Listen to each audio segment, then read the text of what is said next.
토라 포션 5번째, 하예이 사라.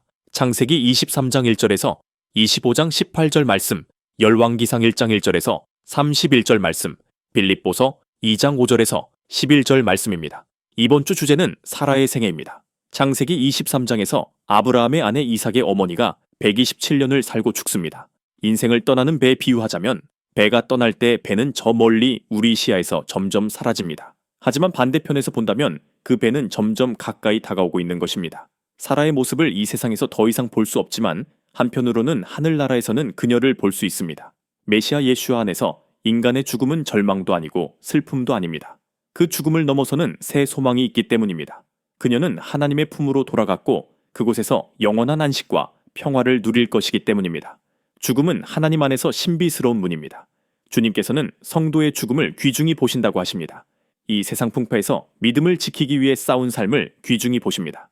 시편 155편 15절 말씀입니다. 그의 경건한 자들의 죽음은 주께서 보시기에 귀중한 것이로다. 예수와께서 가르쳐주신 가치 있는 삶은 이 세상에서의 성공, 명예, 부가 아닙니다. 오히려 고난을 통한 삶의 성숙입니다. 로마서 8장 17절 말씀입니다. 자녀이면 또한 상속자 곧 하나님의 상속자요 그리스도와 함께한 상속자니 우리가 그와 함께 영광을 받기 위하여 고난도 함께 받아야 할 것이니라. 예수와의 제자들은 세상 사람들의 눈에는 실패자여 객사한 사람들입니다. 하지만 그들은 나중에 그리스도와 함께 받을 영광을 보고 고난을 이겨냅니다. 히브리서 11장의 믿음으로 승리한 사람들이 나옵니다. 이들은 세상이 주는 기쁨보다 영원한 나라에서 받을 기쁨을 더 사모했습니다. 예수와께서 날 따라오려거든 너 자신을 부인하고 십자가를 지고 따라오라고 하십니다. 부인한다는 것은 무엇입니까? 생명입니까? 죽음입니까? 죽음입니다. 그리스도와 함께 죽을 때 부활의 소망이 있습니다. 내 안에는 부인해야 할 것이 있습니다.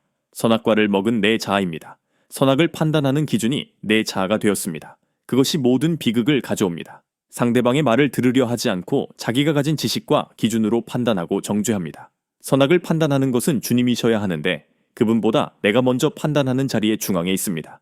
기도하며 말씀 가운데 주님의 뜻이 무엇인지 겸손하게 물어야 합니다. 그러나 선악과를 먹어 그것과 일심동체가 된 나는 스스로 선악을 판단하는 주체가 되어버립니다.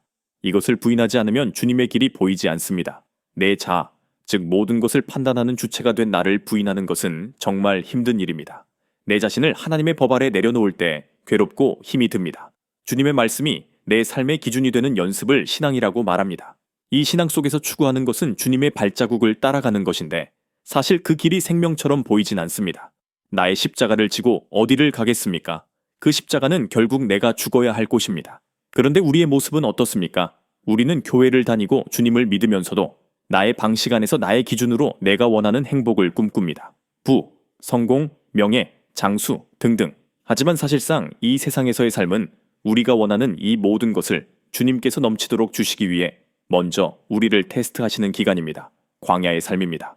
메시아 왕국, 천년왕국에서 하나님은 우리에게 넘치도록 복을 부어주십니다. 그때야 비로소 우리는 왕 같은 제사장이 됩니다. 하지만 이러한 직분을 받기 전 이 세상에서 우리는 말씀을 지키다가 욕도 먹고 오해도 받고 핍박 그리고 죽음까지 경험하게 됩니다. 마태복음 5장 11절에서 12절 말씀입니다. 나로 말미암아 너희를 욕하고 박해하고 거짓으로 너희를 거슬러 모든 악한 말을 할 때에는 너희에게 복이 있나니 기뻐하고 즐거워하라. 하늘에서 너희의 상이 큼이라. 너희 전에 있던 선지자들도 이같이 박해하였느니라. 모든 제자들은 이 말씀을 기억하며 죽음까지 감당했습니다. 이 땅에서 받은 고난은 다음 세상에서 1000배, 10,000배로 갚아주십니다. 계시록 20장 4절에서 5절 말씀입니다. 또 내가 보좌들을 보니 거기에 앉은 자들이 있어 심판하는 권세를 받았더라. 또 내가 보니 예수아를 증언함과 하나님의 말씀 때문에 목베임을 당한 자들의 영혼들과 또 짐승과 그의 우상에게 경배하지 아니하고 그들의 이마와 손에 그의 표를 받지 아니한 자들이 살아서 그리스도와 더불어 1000년 동안 왕 노릇하니 그 나머지 죽은 자들은 그 1000년이 차기까지 살지 못하더라. 이는 첫째 부활이라.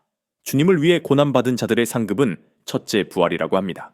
주님은 1000년 동안 이 부활에 참여한 자들에게 권세를 주시고 세상의 파송에 가르치게 하사 모든 나라가 주의 말씀에 순종하며 살게 하실 것입니다. 인류의 마지막 1000년은 지난 6000년의 회복과 갱생의 기간입니다. 모든 인류가 주님께 돌아올 것입니다. 사라의 죽음은 끝이 아닙니다. 이삭, 야곱으로 이어지며 이스라엘 민족이 형성되고 이 민족 가운데 세상의 구세주 예슈아가 탄생합니다. 그녀는 죽지만 이 세상에 희망을 줍니다. 산자들의 어미로 불리우게 됩니다. 한 알의 씨앗이 죽어 많은 열매를 맺듯이 지금 우리의 삶이 다른 사람들의 눈에 하찮게 보일지라도 앞으로 우리의 왕 예슈아가 다스리시는 그날에 많은 열매를 가져오는 인생들이 되기를 축복합니다.